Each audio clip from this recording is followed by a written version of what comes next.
Hi there, I'm Mr. Morrison. I'm Head of Languages Faculty here at Burnage Academy for Boys, and I'd like to talk to you about your GCSE options in regards to French and Urdu and what that might look like if you choose them moving into Year 10 and Year 11. What will you study and how will you learn? There's three main themes that we cover throughout the course, and this is the same for both French and Urdu. They will build upon topics that you've seen at Key Stage 3, such as your family and friends, your free time, travel, school, but it will also introduce new topics, such as social issues, the environment, and future employment, and it will give you a chance to express yourself on a range of issues that are important to you. We also make sure to build in lots of cultural study into our course, as it's very important to understand the culture of a language and not just the vocabulary and the grammar that build it up.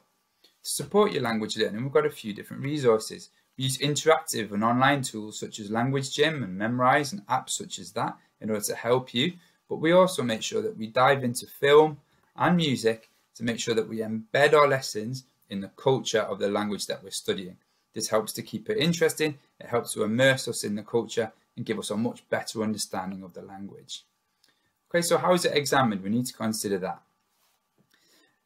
The exam system is split into two tiers: Foundation tier, which covers grade 1 to 5, and Higher tier, which covers grades 4 to 9.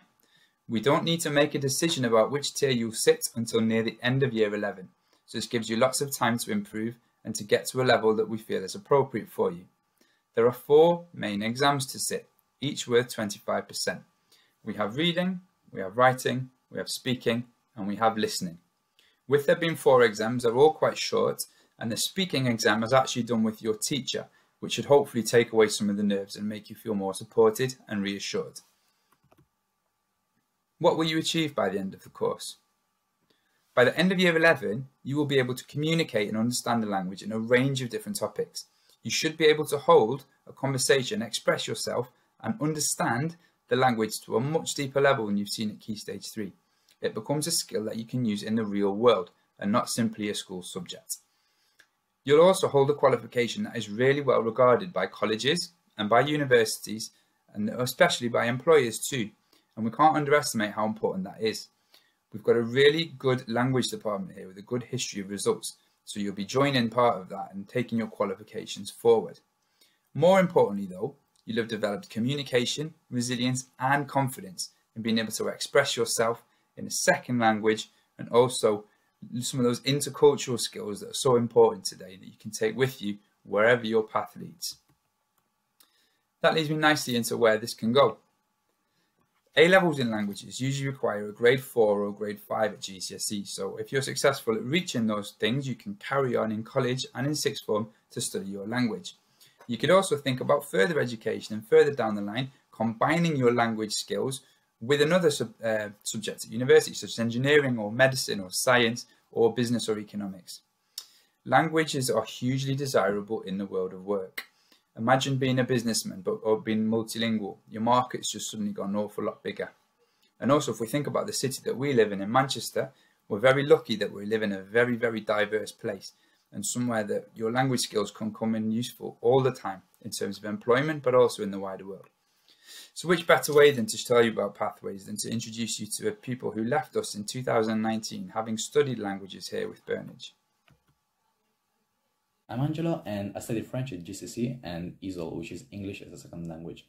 And later on I've also decided to take the Italian GCSE, as that's the language that I speak at home.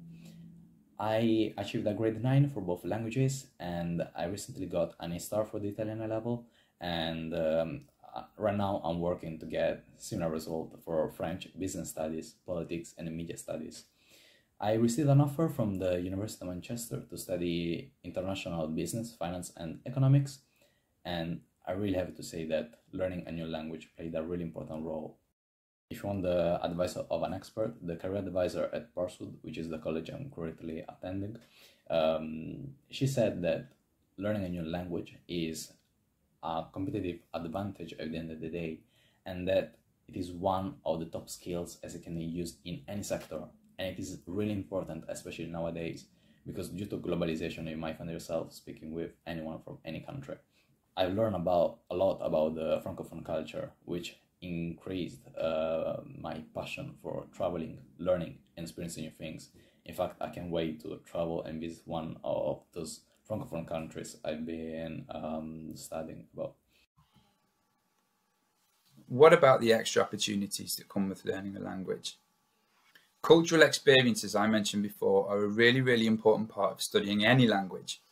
And be it French or Urdu, we will look at things such as music, film, literature, food, anything that builds a bigger picture of the culture of the language will be really useful to us.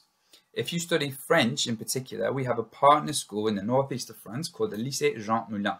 And for the past 3 years, we've been lucky enough to take pupils to Paris, to Lille, and to the Ardennes to practice their French language skills. So if you were to take GCSE French, we would hope that we'd be able to get you guys over to France and make sure that you enjoy that really enriched cultural experience that comes with learning a language. And just finally, because people ask about this, so it's important to state it, what about your other languages? GCSEs and additional languages, such as these ones at the bottom here, are not part of the options process, but we can do them. So if you speak a language such as Arabic, Italian, Spanish, or something at home, or you've learned it at a supplementary school, that is fantastic, and we really value that as a school, and we will support you in getting those GCSE qualifications. However, they don't appear in the options booklet because you won't study them as part of your main timetable. We can prepare for the exams in after-school sessions on the build-up to the exam dates. We can do them in year 10 or we can do them in year 11. But it's important to say this is not something that influences this options process. If you are interested in doing this extra GCSE in a language, that's fantastic. You just need to come and speak to me and let me know. But this isn't something that you need to worry about as part of the options process at the end of year 9 here. So that's about it from me. I'm really glad that you've taken an interest in languages. And if you do have any questions, please ask your language teacher, or of course you can ask myself and we'll try our best to answer them. Options are a really exciting time. It's an excellent time to think about your future and where you might be heading. So think carefully, good luck with your choices, and remember, we're always here to help whichever our subject.